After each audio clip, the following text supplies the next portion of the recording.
আবারও আশা ভঙ্গ হলো হাঙ্গেরির। পূর্ব ইউরোপের এই দেশটি চমৎকার ফুটবল খেলা উপহার দিয়ে আজকেই জার্মানির বিরুদ্ধে জয় ছিনিয়ে নিতে চেয়েছিল, কিন্তু 90 মিনিটের এই খেলায় যেই দলটি শক্তিশালী সেই দলই তো জিতবে এমনই তো কথা ছিল। হাঙ্গেরি যে অভিজ্ঞ সেই অভিজ্ঞতা দিয়ে আজকে জার্মানির বিরুদ্ধে চমৎকার ফুটবল শৈলী উপহার দেওয়ার কথা ছিল, কিন্তু দুর্ভাগ্যজনকভাবে তারা আজকে 2-0 গোলে হেরে গেল। বিশেষ করে জার্মানির যে অন্যতম দারুণ একজন খেলোয়াড় সেই জামাল মুজিয়ালা কিন্তু প্রথম 22 মিনিটের মাথায় হাঙ্গেরির বিরুদ্ধে গোল করেন এবং 67 মিনিটের মাথায় জার্মানির ক্যাপ্টেন ইলকাই গুন্ডোগানের অসাধারণ একটি গোলে জার্মানি 2-0 গোলে হাঙ্গেরিকে হারিয়ে দেয়। জার্মান যে ফুটবল প্রেমীরা আছে তারা কিন্তু তাদের যে আশাবাদ সেটি ব্যক্ত করেছেন। আমরা দারুণ খুশি, জার্মানি অসাধারণ খেলেছে। আমরাই সেরা, 2-0 গোলে জিতে গেছি, আর কি চাই বলুন। আমরা বার্লিনে আসছি, ফাইনালে দেখা হবে। দারুণ একটা খেলা দেখলাম। স্টুটগার্টের দারুণ স্টেডিয়ামে জার্মান দল বেশ ভালো খেলেছে।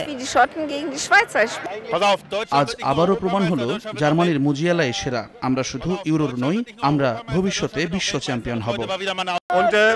আজ দারুণ একটা ম্যাচ হলো হাঙ্গেরির সাথে জার্মানির। আমাদের ছেলেরা অসম্ভব ভালো খেলেছে। হাঙ্গেরি যে খুব খারাপ খেলেছে তা বলবো না, তবে আজকে আমরাই সেরা দল।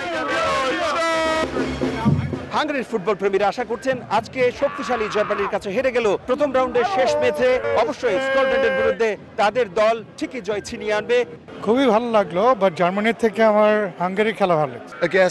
টুর্নামেন্ট থেকেই বের হয়ে গেলাম, কিন্তু এটুকু বলবো আমাদের খেলোয়াড়রা এতটা খারাপ ছিল না।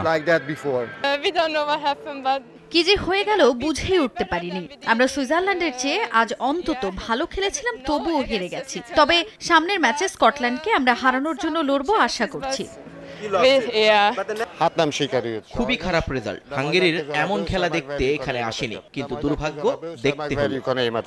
তাদের যে কোচ রয়েছে তারা নতুন স্ট্র্যাটেজি ঠিক করবেন এবং একে একে কিভাবে আক্রমণাত্মক ফুটবল খেলা উপহার দিয়ে স্কটল্যান্ডের বিরুদ্ধে জয় ছিনিয়ে নেওয়া যায় সে বিষয়টি তারা তাদের প্রাধান্য দিয়ে তাদের দলটি সামনের দারুণ ফুটবল উপহার দেবে এবং শেষ পর্যন্ত নকআউট পর্বে জায়গা করে নেবে। জার্মানির স্টুটগার্টের স্টেডিয়ামের সামনে থেকে বিটু বড়ুয়া, সময় সংবাদ।